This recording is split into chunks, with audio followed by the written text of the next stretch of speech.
আসসালামু আলাইকুম, কেমন আছেন সবাই? আজকে আমি শেয়ার করছি একটা কুইক নেহারি রেসিপি। এখানে আমি গরুর পায়া নিয়েছি। এখানে একটা গরুর পায়া ব্যবহার করা হয়েছে। তো এখানে একটা পাতিলের মধ্যে প্রথমেই আমি বেশ কিছুটা পানি নিয়েছি, তার মধ্যে হলুদ আর মরিচের গুঁড়া দিয়ে দেওয়া হয়েছে। এরপর সবগুলো পায়া একটা একটা করে পানির মধ্যে দিয়ে দেওয়া হচ্ছে। সবগুলো পায়া দিয়ে দেওয়া হলে এখানে এখন অল্প কিছুটা আদা এবং আদা দিয়ে ভালোভাবে নাড়াচাড়া দিয়ে তারপরে পরিমাণ মতো একটু লবণ দিয়ে আমরা এটাকে সিদ্ধ বসাবো। এটা একটু লং প্রসেস, ঘন্টা খানেকের মতো সিদ্ধ করতে হবে। এখানে আধা ঘন্টা পরের লুকটা দেখাচ্ছিলাম, এইরকম হয়েছে। এটা আমরা সব মিলিয়ে টোটাল 2 থেকে আড়াই ঘন্টার মতো জ্বালিয়ে নিয়েছি, একদম লো হিটে। আমরা এই পর্যায়ে নামিয়ে নিচ্ছি। এখন কিন্তু প্রায় 1.5 ঘন্টার মতো হয়েছে। এখানে অনেকগুলো পেঁয়াজ কেটে নেওয়া হয়েছে। একটা কড়াইতে সামান্য পরিমাণ তেল দিয়ে এখানে রসুন কুচি এবং পেঁয়াজ একসাথে দিয়ে ভালোভাবে ভেজে নেব।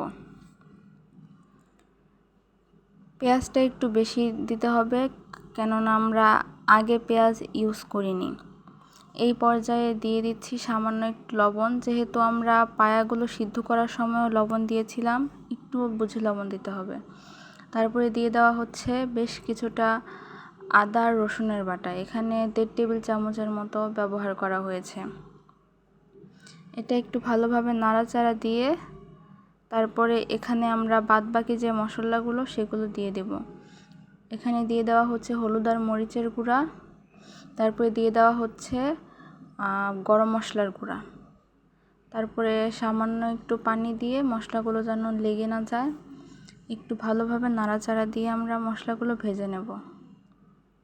আচ্ছা, এটা এক প্রকার বাগারও বলা যেতে পারে, কারণ যেহেতু আমরা ওখানে আগেই কিছু তেল মশলা ইউজ করিনি, এর জন্য আমরা এখানে এটা বাগারের মতো করেই দিচ্ছি। একটু ভালোভাবে পেঁয়াজ মরিচটা কষিয়ে তারপর পানিটা কমে গেলে, যখন ভাজা ভাজা হয়ে এই পর্যায়ে তেল উঠে আসবে, সেই সময় আমরা আমাদের ওই সিদ্ধ করা পায়াটা থেকে অল্প কিছুটা পানি এখানে দিয়ে দেব। আমাদের পুরো বাগারটার সাথে এই পায়া সিদ্ধর যে কি বলে এটাকে পানিটা, এটা মিশিয়ে আবার আমরা একই পাত্রে ঢেলে দিচ্ছি। এরপরে এটা আমরা আরও 1 ঘন্টার মতো জাল করে নেব লো হিটে, একদম কম আঁচ দিয়ে। তারপর এটা রেখে দেব।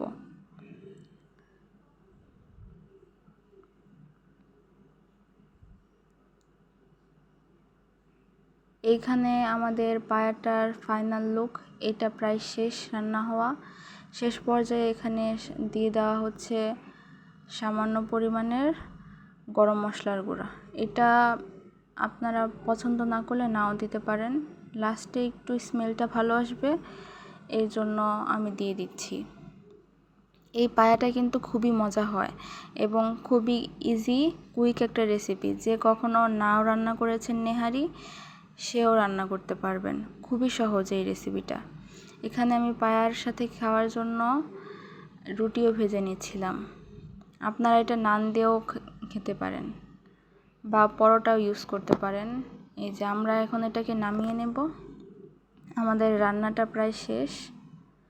আপনারা অবশ্যই জানাবেন কেমন লাগছে রেসিপিটা। এটা হচ্ছে ফাইনাল লুকটা। খুবই মজা হয়েছিল পায়াটা। আপনারা যদি কেউ ট্রাই করে থাকেন অবশ্যই জানাতে ভুলবেন না। আজকে আসি, দেখা হবে অন্য একটি রেসিপি নিয়ে। আল্লাহ হাফেজ।